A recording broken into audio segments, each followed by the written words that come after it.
y'abanyarwanda abakunzi bayo mu bibi no mu byiza ngo ayimama ndaraye ayimama ndaraye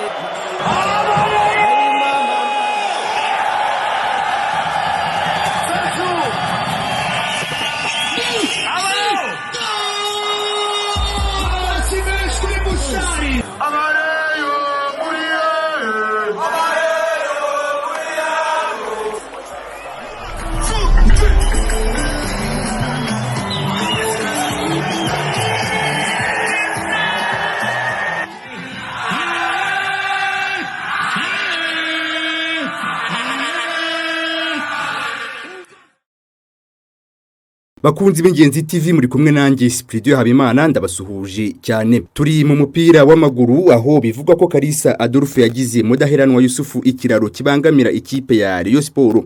Induru zongeye kuba nyinshi mu ishyirahamwe ry'umupira w'amaguru mu Rwanda. Izi nduru zivuza ubuhuha mu ishyirahamwe ry'umupira w'amaguru mu Rwanda zitejwe nuko Kalisa Adolphe ahinduye ingengabihe ya shampiyona yifashishije mudaheranwa Yusufu. Ubu amakuru havugwa mu mupira w'amaguru n'ayuko umukino wari guhuza ikipe ya APR FC yari kuzakirwa n'iya Rayon Sport tariki 19 Ukwakira 2024 wasubitswe kubera inyungu zo gushyigikira APR FC. Uko hanze habivugwa nyuma yuko mu ikipe ya APR FC hagaragayemo ishyamba ritegura ko igomba gutakaza imikino igera kuri 4 bakabona gukuraho komite nyobozi yayo, nibwo umunyamabanga wa Ferwafa Kalisa Adolphe yafashe umwanzuro wo gusubika umukino w'ikirarane wari kuzahuza APR FC na Rayon Sport. Uko bihagaze ku makuru dukura ahiziwe, Kalisa Adolphe ngo yahamagaye mudaheranwa Yusufu ukuriye itegurwa rya shampiyona. Akimuhamagara yamubwiye ko byavuye hejuru ko umukino w'ikipe ya Rayon Sport yari kuzakiramo APR FC ugomba gusubikwa.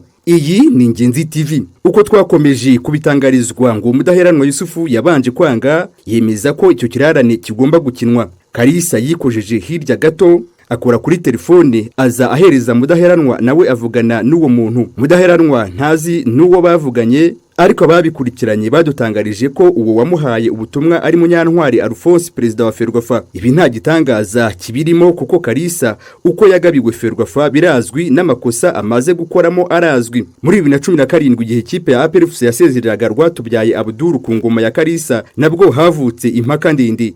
Icyo gihe Kalisa Adolphe yavuze ko Rwatubyaye Abdul agifite amasezerano y'ikipe ya APR FC, ariko yakwigendera General Musemakweli yemeza ko umukinnyi akinira Rayon Sport. Kuba Kalisa akoresha Ferwafa amakosa ntihagire ugira icyo ahakana byerekana ko umupira w'amaguru mu Rwanda udashobora gutera imbere. Kuba mudaheranwa Yusufu ajya mu itangazamakuru gukora ubufatanyacyaha na Kalisa yerekana ko ingengabihe igomba guhinduka, we yumva se ikipe ye yabirahagana he? Abakunzi b'ikipe ya Rayon Sport nabo biyemeje kuzayishyigikira, ariko ko batazongera kujya bitabira imikino ya Ferwafa. Ibi byibukije igihe Nzamwita Vincent de Gaulle yangaga ko ikipe ya APR FC ikina n'iya Rayon Sport, aho yabeshye ko polisi y'igihugu itabasha kurinda umutekano muri stade regional Nyamirambo isigaye ari Kigali Pele Stadium. Harabavuga ko Kalisa Adolphe ari umwanzi wa Rayon Sport kuko yanze ko ikina umukino wa gicuti niyamukura yerekana abakinnyi bayo kuri stade Huye. Ibi bibazo byugarije umupira w'amaguru mu Rwanda, ninde uzabikemura? Utabikemura ninde? Iyi ni Ingenzi TV, nahungi ndi Spridio Habimana.